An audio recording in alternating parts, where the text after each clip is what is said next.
감사합니다. 오늘도 하나님의 말씀을 배우고 익히는 일에 열심을 내서 함께 나오신 사랑하는 성도님들, 또 온라인으로 함께 참여하고 계시는 모든 성도님들 주님의 이름으로 환영하고 축복합니다. 우리 옆에 계신 분들에게 잘 오셨습니다. 그렇게 한번 인사하시죠.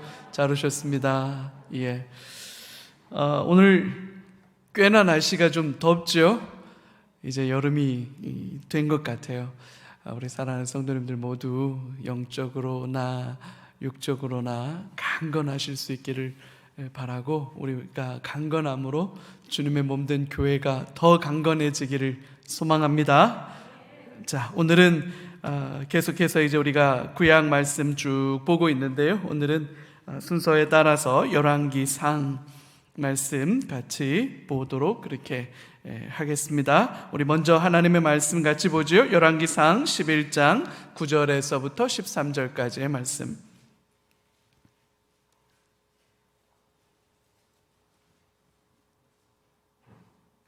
열왕기상 11장 9절에서부터 13절까지의 말씀인데요, 우리 한 목소리로 같이 한번 읽어볼까요?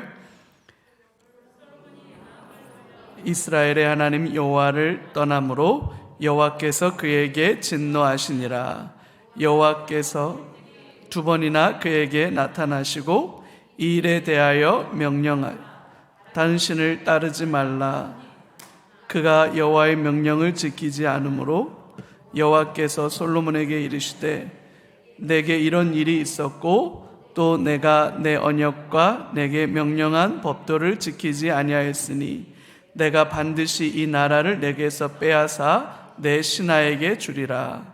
그러나 내 아버지 다윗을 위하여 내 세대에는 이 일을 행하지 아니하고 내 아들의 손에서 빼앗으려니와 오직 내가 이 나라를 다 빼앗지 아니하고 내 종 다윗과 내가 택한 이스라엘을 위하여 한 지파를 내 아들에게 주리라 하셨더라. 아멘. 열왕기가 시작이 되면서 이제 조금 많이 슬픈 이야기들이 계속 나올 거예요. 이제 구약을 연구하는 이제 학자들 사이에서 굉장히 진지한 토론의 주제 중에 하나가 뭐냐면 사무엘 상하, 열왕기 상하가 계속 이어지거든요. 사무엘부터 시작해가지고 남유다가 BC 586년에 멸망할 때까지 거의 이 역사만 해도 거의 한 800년 이상이 되는 역사니까, 이 역사를 사무엘 상부터 시작해서 열왕기 하까지가 쭉 이어져서 마치 하나의 기록처럼 되어 있어요. 우리가 사무엘 상하를 본 것처럼 상하가 연결됐고 사무엘에서 바로 열왕기가 연결돼요. 우리가 지난주에 본 것처럼 이제 다윗이 왕이 돼서 끝났죠. 그런데 이제 열왕기로 넘어왔는데 그 다윗이 나이 들어서 늙은 장면으로부터 시작해서 열왕기가 가고, 그다음에 이제 맨 마지막 하까지 가면 이제 이스라엘이 멸망하는 데까지 가니까 사무엘 상하, 열왕기 상하가 한 사람에 의한 기록인가? 관례적으로 사무엘 상하는 사무엘이 기록했다 이렇게 보여지고, 열왕기 상하는 누가 기록했는지를 모르는데 사무엘 상하를 사무엘이 기록했다고 보면 조금은 맞득치가 않아요. 왜냐하면 사무엘은 이미 죽었거든요. 그리고 사무엘이 죽고 난 뒤의 이야기들이 더 많이 기록되어져 있어요.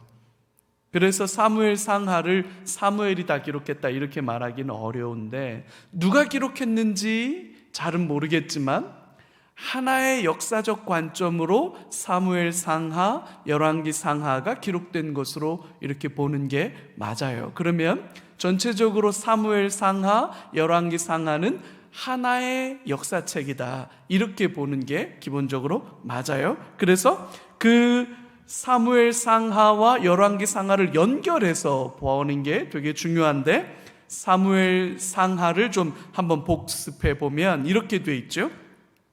첫 번째는 마지막 사사 사무엘에 대한 기록이 나와요. 사실은 사사기하고도 연결된다고 말할 수가 있죠. 사무엘이 마지막 사사라고 그렇게 말하는 게 맞을 거예요.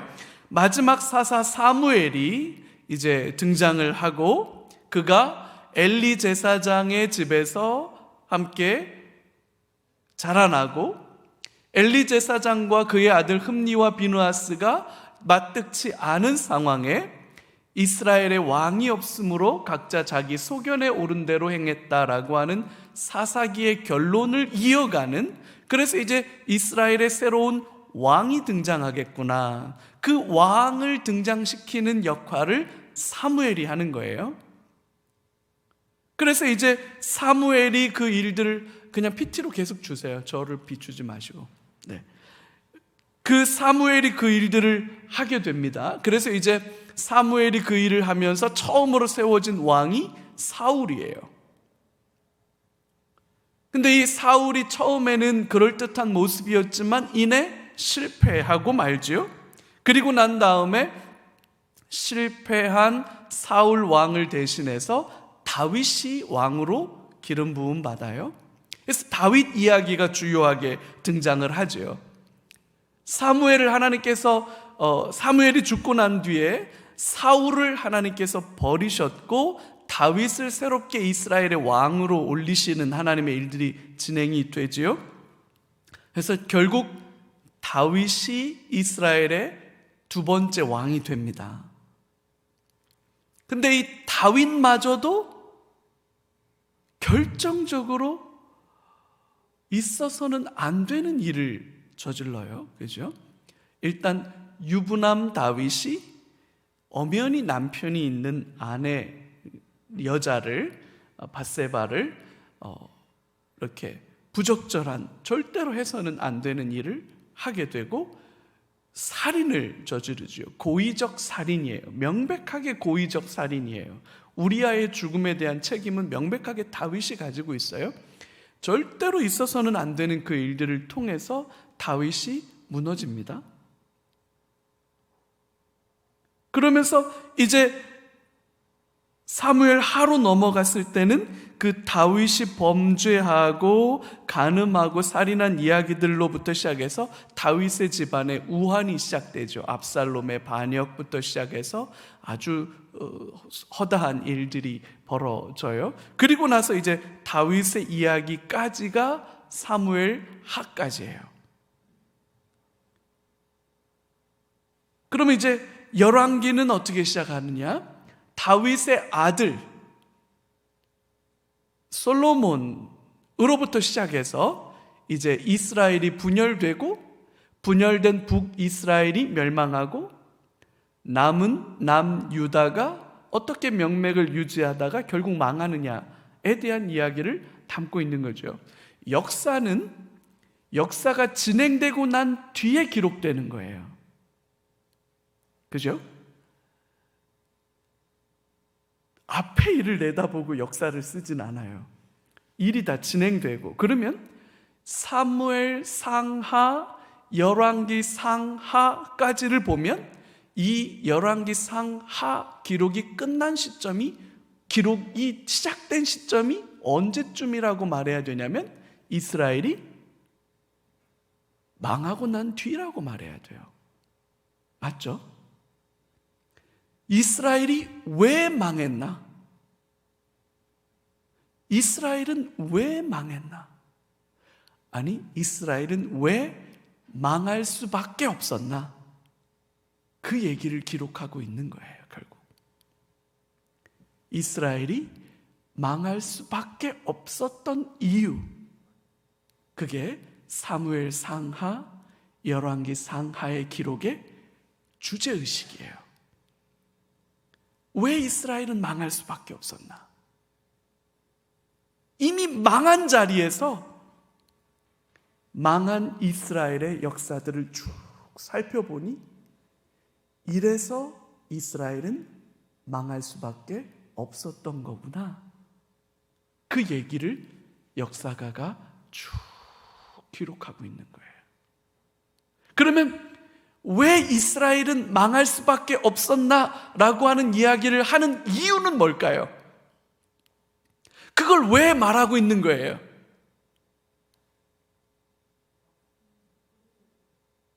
그죠? 다시는 이런 실패를 반복하지 마라. 그래서 역사는 거울이라 그러잖아요. 그러니까 왜 이스라엘은 망할 수밖에 없었나? 그게 열왕기 하까지의 기록 속에 이스라엘이 망한 그 아픈, 가슴 아픈 그 역사를 쭉 기록하고 있는 이유, 이래서 망할 수밖에 없었구나를 기록하는 이유는, 이 역사의 기록을 읽는 당신들은 이런 실패를 답습하지 마시오. 그리고 그 얘기가 핵심일 거잖아요. 그래서 그런 관점에서 열왕기 상하까지를 읽어가야, 그래야 열왕기 상하의 기록까지 해서 왕들의 역사들을 쭉 기록하고 있는 이 기록 속에 우리는 무엇을 보아야 하는가? 무엇을 들어야 하는가? 그게 이제 등장하게 되는 거예요. 자, 그래서 열왕기 상까지의 기록을 오늘 살펴볼 텐데, 열왕기 상까지의 기록은 반으로 뚝 자르면 두 토막으로 나눌 수 있다. 앞 토막은 솔로몬에 대한 이야기, 그리고 두 번째는 솔로몬이 죽고 난 다음부터 이제 나라가 나뉘어지잖아요. 이 나뉘어진 나라의 모습이 어떻게 흘러가고 있느냐라고 하는 분열 왕국의 실패상들이 적나라하게 드러나요. 그 내용들을 담고 있어요. 그래서 솔로몬의 이야기를 담고 있는 1장부터 11장까지는 어떻게 솔로몬이 왕이 되었는지, 그리고 솔로몬 왕의 전성기, 이때 성전이 준공이 되죠. 제가 오늘도 이 강의를 준비하면서 이 열왕기상의 기록 속에 왜 이 성전의 모습을 이렇게 장황하게 상세하게 묘사하고 있을까? 왜 이렇게 묘사하고 있을까? 아까도 말씀드린 것처럼 열왕기상을 기록하고 있는 이 역사가의 이 시점에 예루살렘 성전이 있습니까? 없습니까? 없다고 봐야 돼요. 왜? 이미 바벨론에 의해서 다 망했으니까. 그게 열왕기 하의 기록이잖아요. 그러니까 이 열왕기를 기록하는 역사가가 기록하고 있는 이 시점은 이미 예루살렘 성전이 다 무너진 시점이기 때문에 이 역사가가 이 성전의 내용을 기록하고 있는 이 시점에 성전은 존재하고 있지 않는 거예요. 성전이 없어. 그래서 이 기록을 읽는 사람들은 결국 눈으로는 성전을 볼 수 없던 시절의 사람들이라고 봐야 돼요. 그러니까 역사가는 성전의 그 아름다움과 그 화려함과 그 영광을 소상하게 설명해 주는 거예요. 왜? 눈으로라도, 마음의 눈으로라도 성전을 좀 그려보라고. 하나님의 성전의 아름다움과 그 찬란한 영광을 마음속에 좀 담아보라고. 그래서 솔로몬의 그 전성기를 소상하게, 왕궁과 그 성전의 아름다움과 영광을 소상하게 기록하고 있는 걸 거예요. 그리고 나서는 솔로몬의 쇠퇴기를 그려주고 있어요. 역설이지요. 가장 아름다운 정점에 왕국은 기울어 버렸어요. 결정적으로 기울어 버렸어요. 그러니까 솔로몬의 그 아름다움을 그리고 있는 그 역사가의 그림은 사실은 그 밑바탕의 밑그림은 비극인 거예요.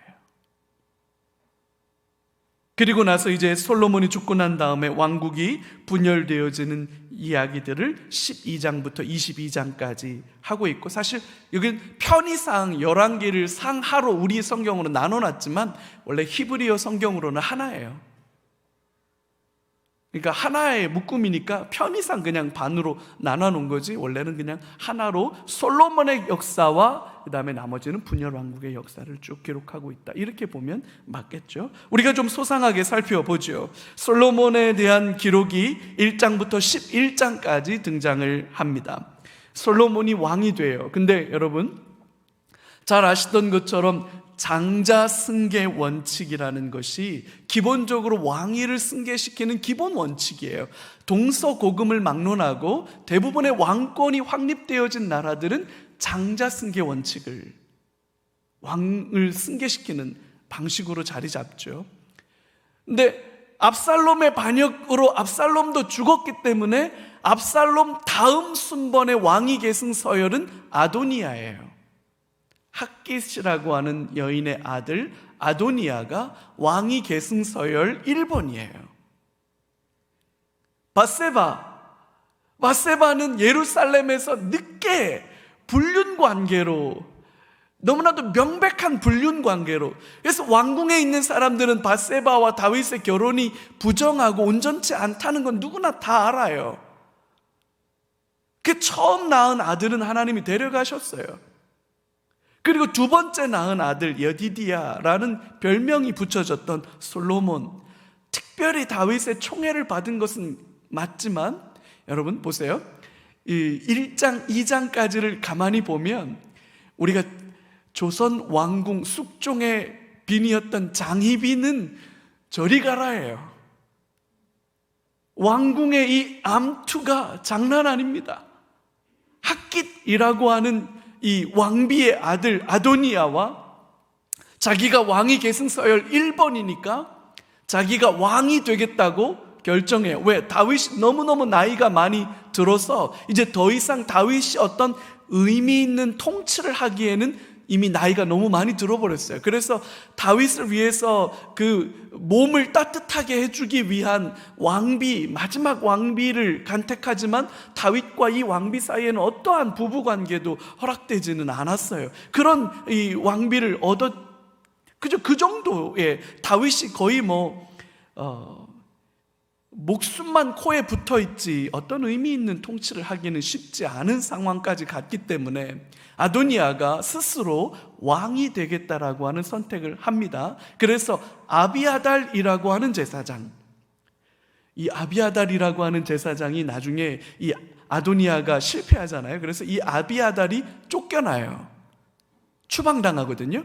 이 아비아달이 어디에 가서 거주하는지 알아요? 놉이라고 하는 동네에 가서 거주해요. 이 아비아달 제사장 집안의 후손이 유명한 사람이 나중에 하나가 나와요. 누구죠? 예레미야.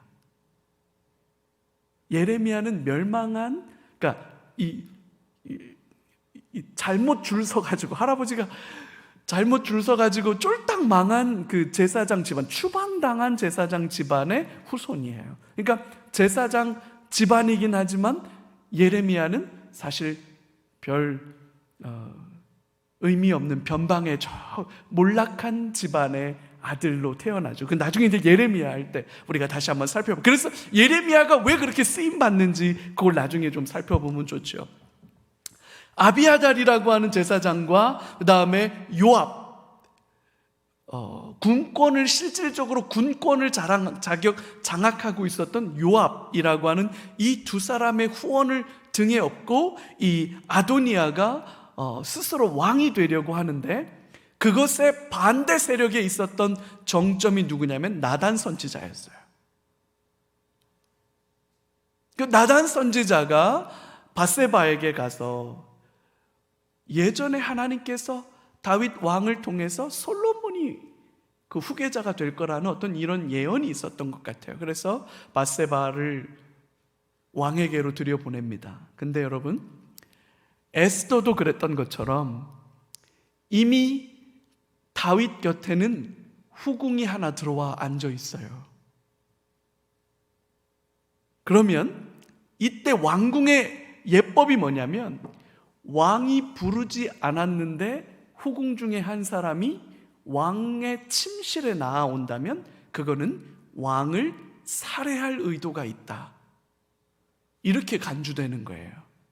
그러니까 밧세바가 지금 다윗에게 가서 이런 문제를 간언할 수 있다는 것 자체는 사실 밧세바 입장에서는 죽음을 각오하고 가는 거예요. 아들 솔로몬을 위해서 밧세바가 죽음을 각오하고 다윗 왕에게로 갑니다. 그랬더니 다윗의 첫 마디가 뭐예요? 어쩐 일이냐? 부인이 남편 보러 왔는데 어쩐 일이냐라고. 부인이 거실에 계시다가 안방에 오셨는데 안방에 계시던 남편께서 이르시되 어찌하여 안방에 오셨나이까? 이렇게 할 수 없는 거잖아요. 큰일 나죠. 오히려 쫓겨나지요. 조심해야 될 일인데 다윗이 그래요. 어쩐 일이냐? 그랬더니 밧세바가 죽음을 무릅쓰고 말합니다. 왕이여, 아도니아가 왕이 되기를 선택했습니다. 알고 계셨습니까? 다윗은 지금 좌우를 분간치 못해요. 난 몰랐다. 옛날에 그랬잖아요. 우리 아들로, 내 아들로 왕을 삼겠다고. 다윗이 기억이 가물가물해요. 그랬나? 그때 나단 선지자가 들어오죠. 왕께서 그러셨습니다. 그래가지고 좋다, 맞다, 기억난다. 그래서 나의 노새에 솔로몬을 태워서 가서 왕을 삼아라.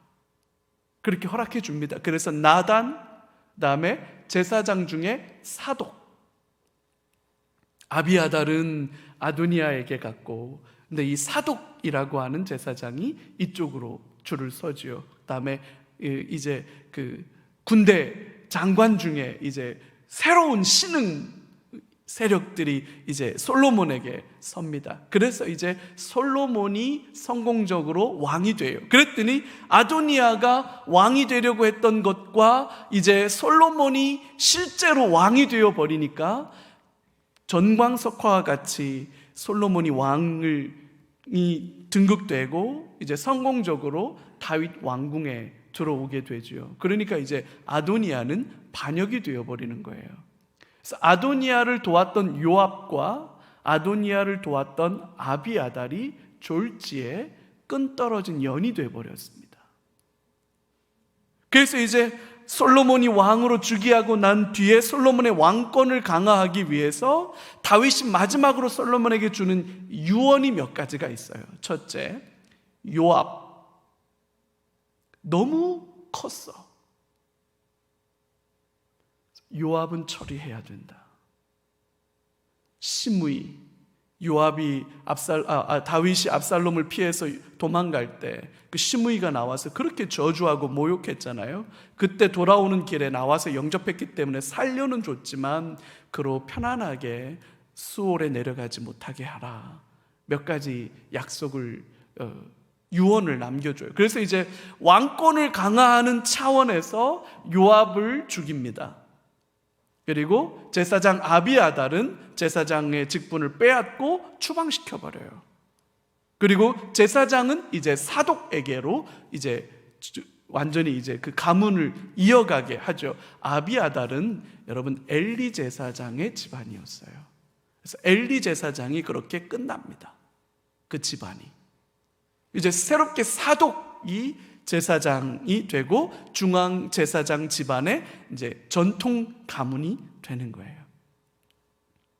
그리고 이제 새롭게 이제 군사력을 이어갈 수 있도록 솔로몬에게 그 일들을 맡겨줘요. 그래서 이제 1장에서 2장은 왕이 된 솔로몬이 그 솔로몬의 왕권이 강화되는 내용, 그리고 3장부터 8장까지는 솔로몬의 전성기에 대한 이야기가 나오죠. 기브온 산당에 가서 제사를 드릴 때 그날 밤에 꿈에 하나님께서 솔로몬에게 나타나요. 그래서 내가 너에게 무엇을 해주기를 원하느냐라고 말할 때 솔로몬은 지혜를 달라고 구하죠. 군사력도 아니면 왕권도 어떤 부와 명예도 구하지 않고 하나님 앞에 지혜를 구한 그 모습을 하나님께서는 너무 기뻐하셨어요. 그래서 솔로몬에게 지혜와 함께 그 모든 것들을 다 주십니다. 그래서 솔로몬의 특별히 지혜로운 왕으로 등장을 하게 되죠. 그러면서 솔로몬의 지혜로운 통치에 대한 이야기가 등장하면서 스바 여왕이 방문해요.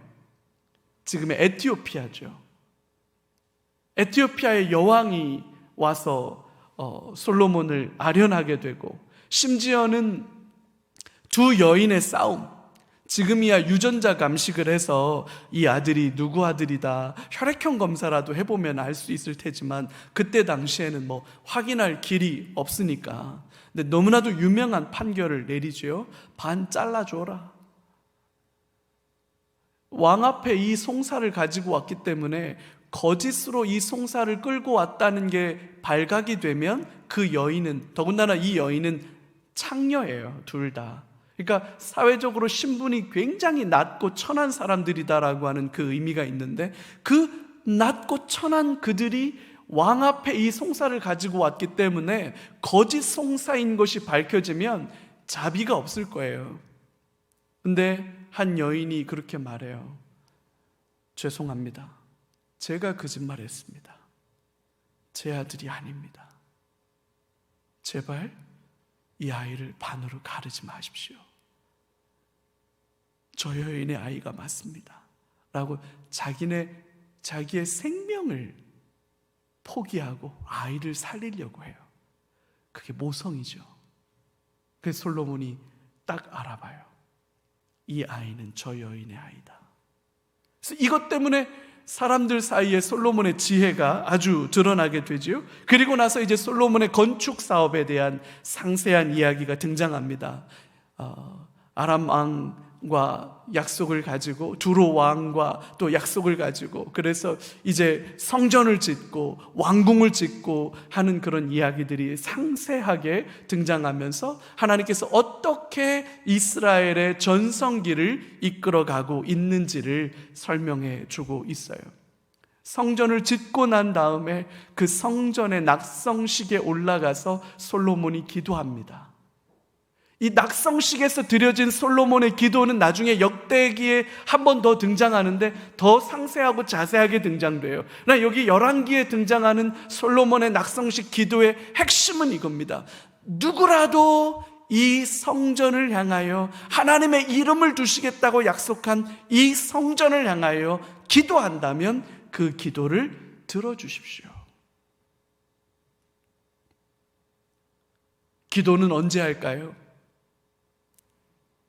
일들이 잘 되어갈 때 기도한다기보다는 사실 그 간절한 기도는 일들이 잘 안 될 때, 생각처럼 일들이 진행되지 않을 때, 위기를 맞닥뜨리고 어려움을 맞닥뜨리고 고난을 맞닥뜨렸을 때, 그때 더 간절하게 기도하게 되는 거잖아요. 그래서 이 성전 낙성식에서 올려드린 솔로몬의 기도는 그 내용을 담고 있어요.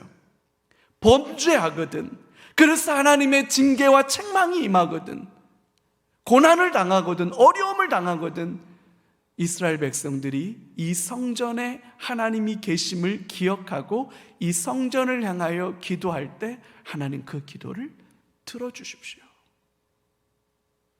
그 기도에 응답해 주십시오 라고 하는 절절한 기도를 하나님 앞에 올려드리지요. 그리고 나서 이제 성전이 준공이 되고 난 뒤에 이제 왕궁을 짓게 되는 거대한 건축 사업이 약 20년 동안, 7년 동안 성전을 짓고 13년 동안 왕궁을 짓는 엄청난 토목 사업이 진행되는 내용이 등장해요. 여러분, 역사 속에서 이 엄청난 토목 사업은 국력을 상징해요. 왕권을 강화하기 위해서 그 엄청난 피라밋을 만드는 거거든요.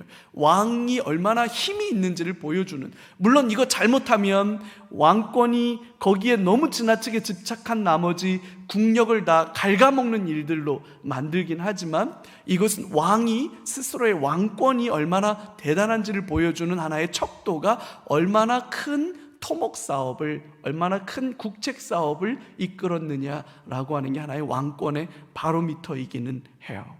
20년 동안 솔로몬은 그렇게 토목 사업을 했습니다. 그러다가 이제 하나님께서 솔로몬이 전성기를 다룰 때 9장부터 11장까지는 솔로몬의 쇠퇴기에 대한 내용이 등장해요. 솔로몬은 언약에 불순종하기 시작합니다.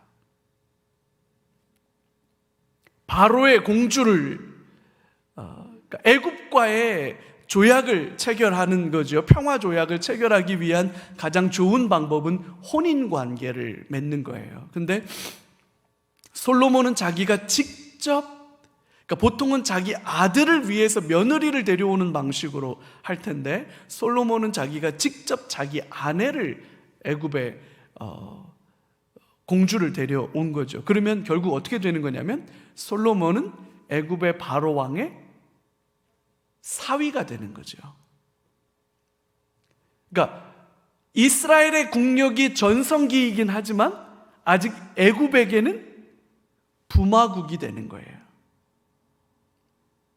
그러니까 그 정도 수준일 수밖에 없는 거죠.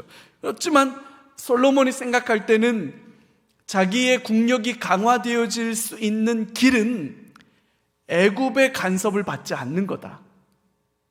그래서 애굽과 이 혼인 관계를 통해서 애굽 바로 왕의 사위가 되겠다고 선택을 함으로 자신이 요 지역 안에서 그 근처에 아람부터 시작해서 모압부터 시작해서 주변 나라들을 쭉 점령해가는 이 일에 애굽의 허락을 받는 거죠.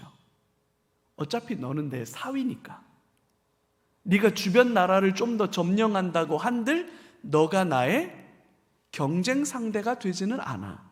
그리고 더 중요한 건 뭐냐면 그 바로 왕의 공주, 그 아들이 결국 솔로몬의 후계자가 된다면, 그럼 결국 이 아들은 파라오의 입장에서 봤을 땐 뭐예요?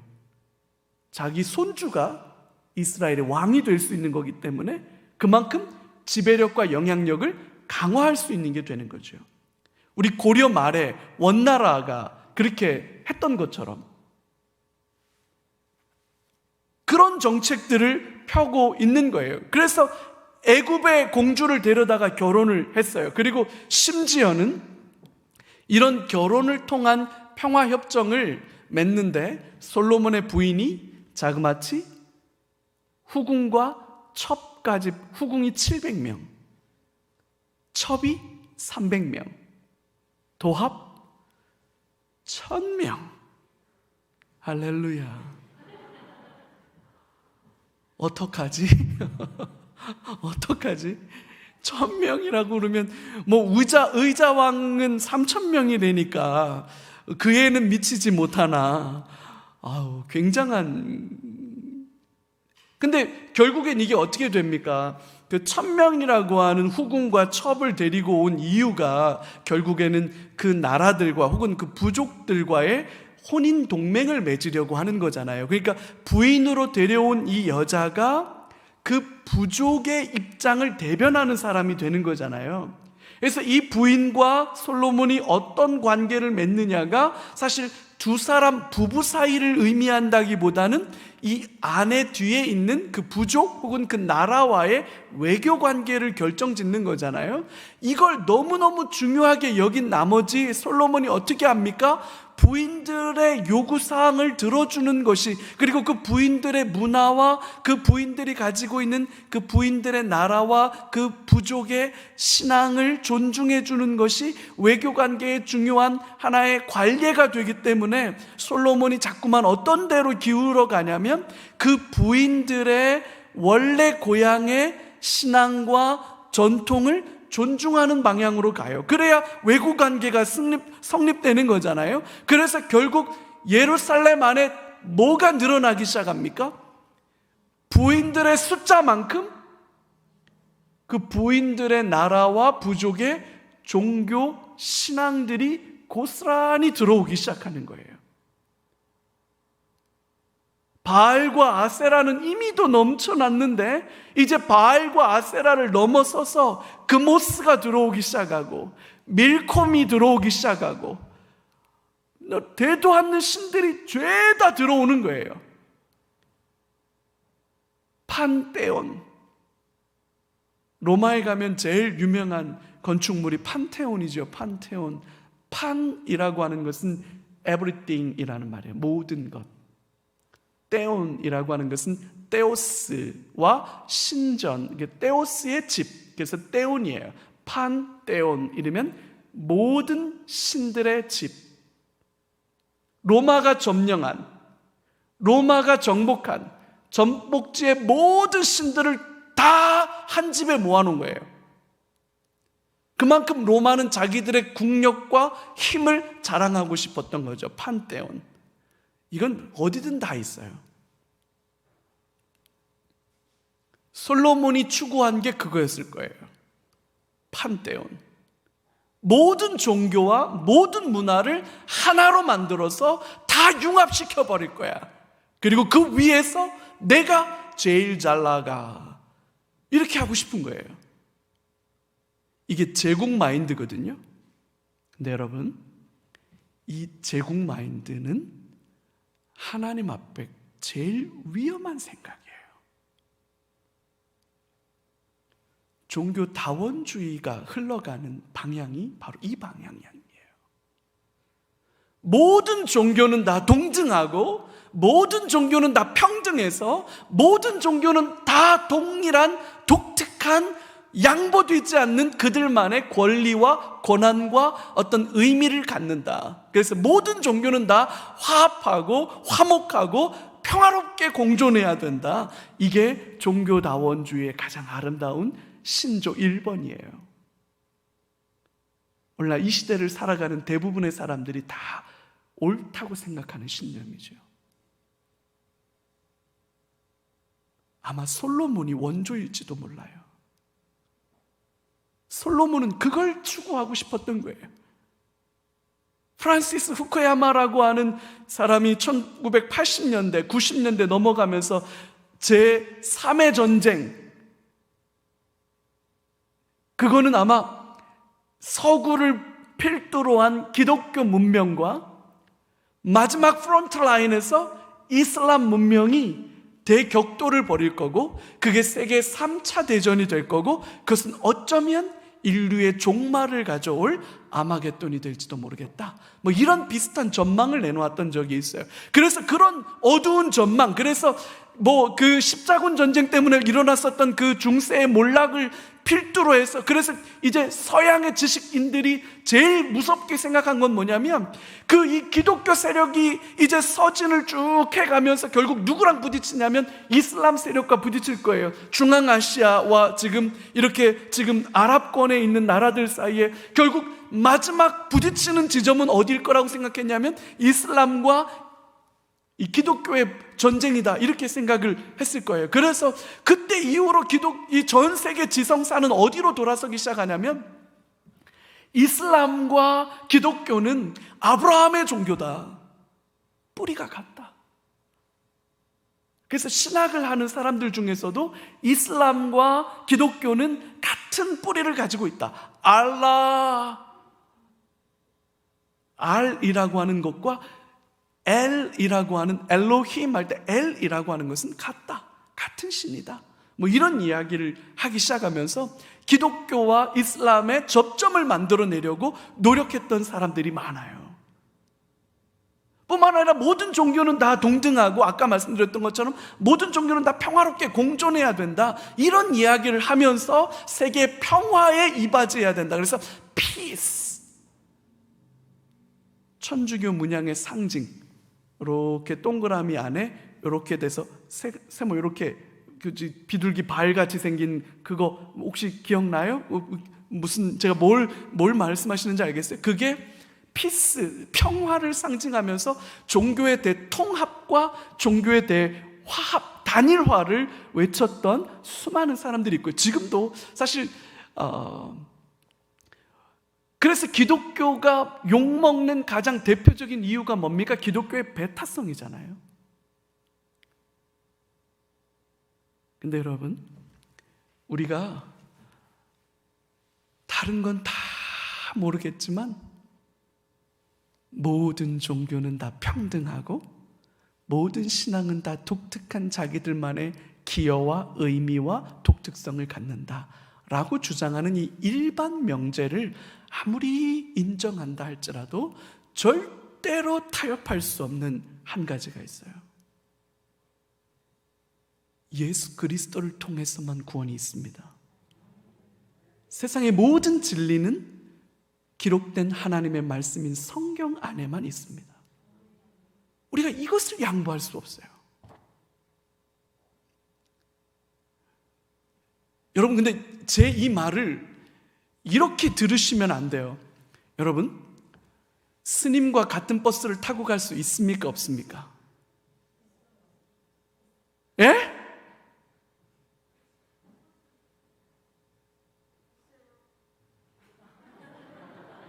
스님과 같은 버스를 탈 수 있다고요?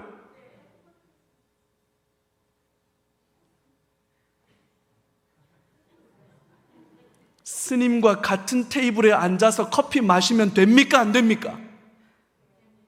예? 된다고요?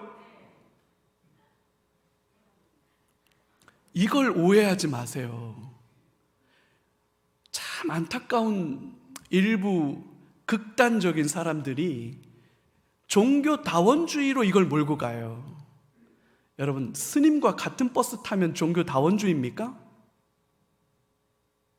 같은 테이블에 앉아서 스님과 커피 마시면 그게 종교다원주의예요?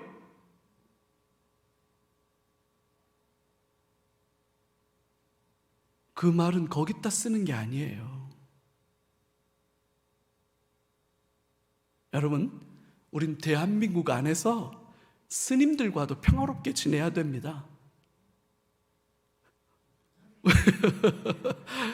스님, 여러분 절에 가가지고 절 무너지라고 탑돌이 하면 안 돼요. 대웅전 무너지라고 무슨 땅 밟기 기도한다고 대웅전 무너지라고 대웅전 7바퀴 돌고 대웅전에서 막 찬송가 부르고, 여러분 그거는 시민 교양이라고 하는 거예요. 그건 잘 못하는 거예요, 여러분. 그건 신앙 아니에요. 근데 여러분, 만약에 스님이 오셔서 연목사에게 나도 당신이 믿고 있는 바에 대해서 말해 주시오 라고 한다면 저는 예수님 믿으라고 저는 스님 전도할 거예요. 예수님만 구원이라고, 당신들이 말하는 니르바나는 구원 아니라고 저는 담대하게 말할 수 있어요. 그 부분에 있어서는 타협할 여지가 여러분 1도 없어요.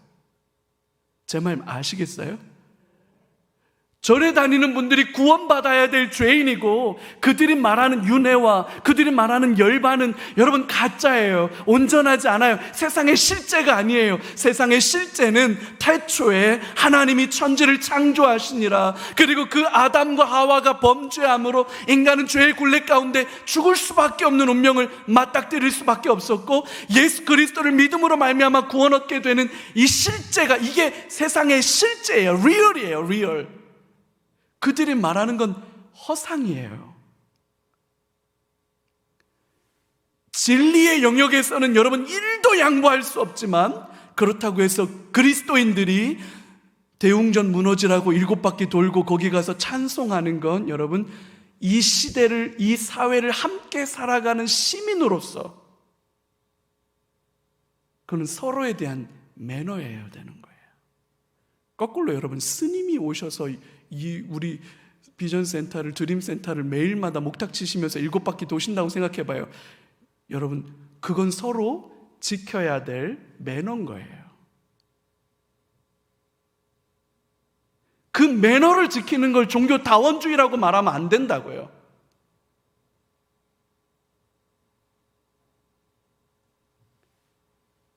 함께 사회를 구성하고 살아가는 시민으로서 서로가 서로를 존중해야 하는 매너, 그 매너는 우리는 절에 다니는 분이든 무당이시든 캐톨릭이시든 아니면 아무 종교가 없는 분들이든 우리 그리스도인들은 모든 이들에게 매너 있어야 돼요.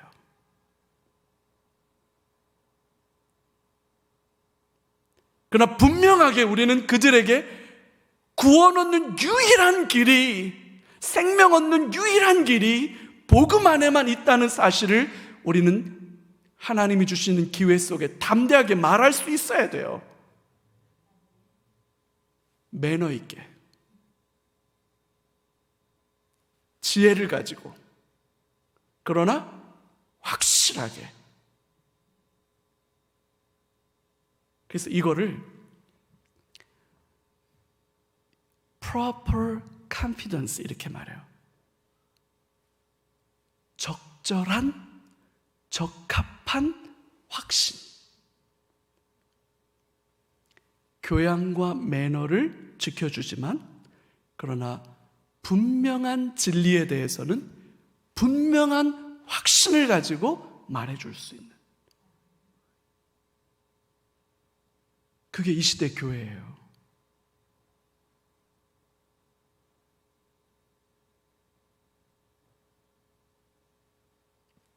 솔로몬이 무너진 건 여기에 있는 거예요. 종교들을 다 1대1로 놓은 거예요. 아니요. 기독교는 그 일이 아니에요. 여러분, 교회는 그 많은 종교들 중에 하나가 아니에요. 이건 진리예요. 이건 타협의 여지가 없고 비교할 수 있는 여지가 없는 거예요. 근데 솔로몬이 여기서부터 무너지기 시작했고, 그것 때문에 하나님이 솔로몬을 2번이나 책망하셔요. 그러나 솔로몬은 알아듣지 못합니다. 끝까지 이 종교 유화 정책, 문화 정책을 통해서 모든 종교들을 다 동등하게 받아들이려고 하는 이 일들을 통해서 결국 나라가 전체가 다 기울어져 버려요. 그러면서 이제 왕국이 분열되어져 갑니다. 솔로몬이 죽어요. 그리고 그의 아들 르호보암이 아버지를 이어서 왕이 될 때, 사실 솔로몬 시대에 여로보암이라고 하는 아주 걸출한 인물이 있었는데 결국 애굽으로 망명했어요. 애굽으로 망명했다가 솔로몬이 죽고 나자 귀국합니다. 귀국해서 이제 르호보암에게 딜을 해요. 아버지 시절에 우리가 이랬다. 당신은 어떻게 이 나라를 다스리려고 하는지 당신의 정책과 기조를 말해달라. 그때 솔로몬을 같이 섬겼던 경륜 있는 지혜로운 신하들은 잘 설득하는 게 중요하다라고 말해요.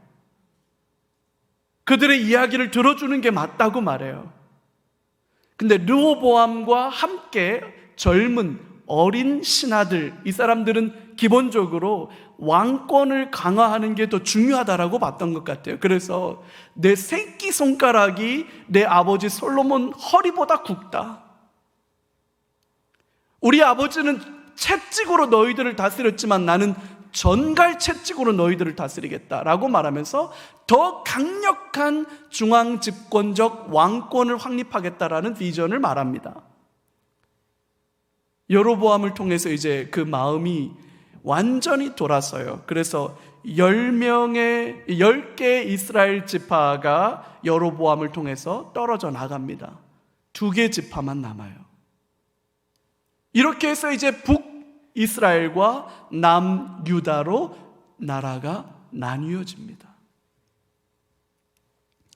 지도로 보면 대충 이렇게 돼요. 여기 블레셋 사람들이 해안가에 거주하고 살았고, 이 페니키아라고 하는 사람들이 두로와 시돈 이렇게 많은, 페니키아라고 한다면 페닉스, 우리 파닉스라고 그러죠. 파닉스 알파벳, 그걸 처음 만든 사람들이에요. 이 사람들이 두로라고 하는 지역. 이 북이스라엘이 다 이제 떨어져 나가는 거죠. 그러면서 이제 12장부터 22장까지는 이제 분열 왕국에 대한 이야기들이 쭉 등장합니다. 북이스라엘의 첫 번째 왕인 여로보암이 나라를 갈라서 이제 새로운 나라를 만들려고 하다 보니까 여로보암에게 있어서 제일 무서운 건 뭐냐면 예루살렘 성전이에요. 어차피 성전이 거기 있고 이스라엘 남자들은 1년에 3차례 성전에 올라가야 된다면 결국 민심은 예루살렘으로 향하겠구나. 그걸 걱정해요. 그래서 여로보암이 어떻게 하느냐? 베델과 단에 금송아지를 만들어서 신전을 만듭니다. 그리고 제사장을 일반 백성들 중에서 제사장을 만들고요, 절기를 제 마음대로 바꿔요. 그러니까 종교 자체를 바꿔 놓으려고 해요. 이게 얼마나 큰 비극이에요. 선지자가 와서 베델에서 분향하고 있던 여로보암에게 책망합니다. 당신이 지금 하는 일이 뭐냐? 얼마나 악한 일을 하고 있는지 당신 아느냐? 라고 말할 때 여로보암이 그 소리를 듣고 저놈 잡아라 하고 손을 폈는데 그 손이 그 자리에서 말라버려요. 근데 여로보암은 또 돌이켜 회개합니다. 여로보암이 회개하고 난 뒤에 하나님의 심판이 북이스라엘에 임해요. 남왕국 유다의 이야기가 그 다음에 등장합니다. 르호보암이 왕이 되었는데 우상 숭배를 일삼습니다. 왜 우상 숭배를 일삼았을까? 기본적으로 여러분, 남유다건 북이스라엘이건 바알과 아세라 신앙에 기울었다는 이야기는 기본적으로 그게 뭐냐면 국가의 경제 시스템을 부강하게 만들기 위한 방법이었다, 이렇게 봐야 돼요. 왜냐하면 농업 생산량을 늘리려고, 농업 생산량을 늘리려면 바알과 아세라 신의 도움이 절대적이라고 생각했기 때문에. 왜? 바알과 아세라는 풍요와 다산의 신이고 비의 신이에요. 농작물의 신이에요. 국가 경제가 일어나야 되니까 그렇게 갔던 거예요. 그리고 르호보암 시대에 남색하는 자, 남자와 남자가 성적으로 절대 허락되지 않는 그런 일들을 벌이는 거죠. 여러분, 성이 문란하게 되는 건 사회가 무너지는 시금석이에요. 차별금지법에 대해서 우리가 관심 갖고 기도해야 되고, 우리 원로 목사님 앞장서서 이 일을 위해서 애쓰시는 이유, 그 의미가 여러분 적지 않습니다. 성이 무너지면 가정이 무너지는 거예요. 가정이 무너지면 사회가 무너지는 거예요. 르호보암 시대에 이 남색의 문제가 심각한 문제로, 아까도 제가 말씀드렸죠. 이 역사의 기록들은 뭐가 주제라고요? 왜 이스라엘은 망할 수밖에 없었나? 그게 큰 주제예요. 그래서 여기에 기록되어져 있는 한 가지 한 가지 사건들이 다 그 주제와 연결되어져 있는 거라고 생각하시면 맞아요. 하나님의 심판이 임해서 애굽 왕 시삭이 쳐들어왔고, 솔로몬이 만들어 놓았던 금방패, 엄청난 양의 금을 다 빼앗깁니다. 아비암, 르호보암의 아들인데 28명의 아들 중 하나였어요. 그 아비암이 왕이 됐고 아사가 왕이 되었어요. 북이스라엘에 대한 역사의 기록들이 나옵니다. 여로보암의 아들 나답이 왕이 되었어요. 근데 북이스라엘은 얼마나 혼란스럽냐면, 나답이 왕이 된 시절에 바아사라고 하는 신하가 쿠데타를 통해서 나답을 죽이고 여로보암의 집을 다 몰살시킵니다. 왕조가 바뀌었어요. 바아사의 아들 엘라가 왕이 되던 시절에 엘라의 군대 장관 중에 하나였던 시므리가 쿠데타를 일으켜서 7일 만에 실각합니다. 마찬가지로 시므리가 왕이 되었을 때 엘라의 집을 다 죽입니다. 그리고 나서 오므리라고 하는 사람이 왕이 되어서 쿠데타를 통해서 시므리를 죽이고 왕이 되는데, 이 오므리라는 사람이 왕이 됐을 때 사마리아로 천도를 해요. 오므리의 아들이 아합입니다. 그리고 아합 왕에 대한 이야기가 자세하게 나와요. 왜 자세하게 나올까요? 망할 수밖에 없었던 이유를 말하고 있는 거예요. 북이스라엘이 망할 수밖에 없었던 이유, 그 결정타를 누가 날려요? 아합이 날리는 거예요. 그래서 아합 이야기가 상세하게 나와요. 그때 엘리야 선지자가 있었습니다. 여러분 잘 들어보세요. 그러니까 아합 이야기는 이스라엘이 망할 수밖에 없는 이유였다는 거죠. 근데 망하게 하나님은 그냥 두지 않았어요. 선지자 중에 가장 위대한 선지자 누구? 엘리야와 엘리사.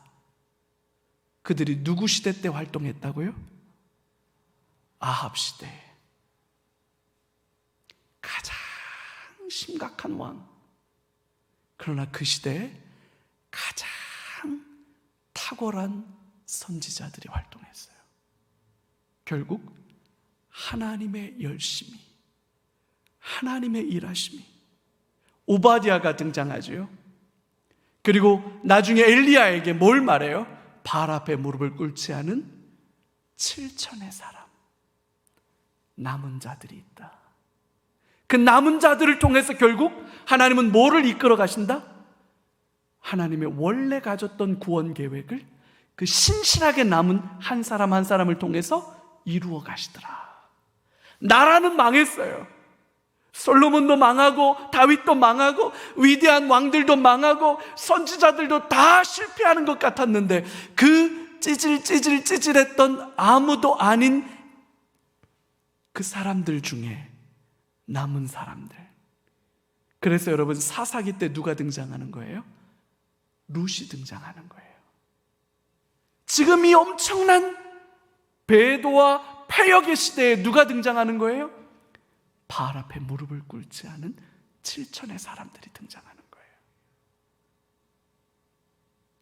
결국 이스라엘의 이 역사를 기록하고 있는 이 역사가는 뭘 주목해서 보라는 거예요? 멸망할 수밖에 없었던 이유.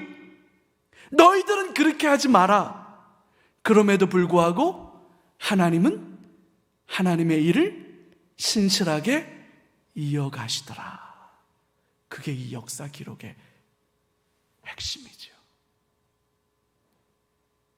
이 거대한 물줄기가 보이셔야 돼요.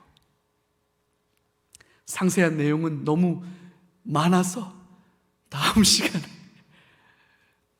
이 이야기부터 이어서 엘리야, 엘리사, 그 다음에 열왕기 하까지 다음 주에 우리 같이 보도록 하고요. 그래서 열왕기 상, 하 같이 읽어오고 다음 주에 열왕기 하 보고 그 다음 주에는 에스라, 느헤미야를 통해서 이스라엘의 역사를 다 같이 한번 보도록 그렇게 하죠. 우리 같이 한번 기도하고 마쳤으면 좋겠습니다.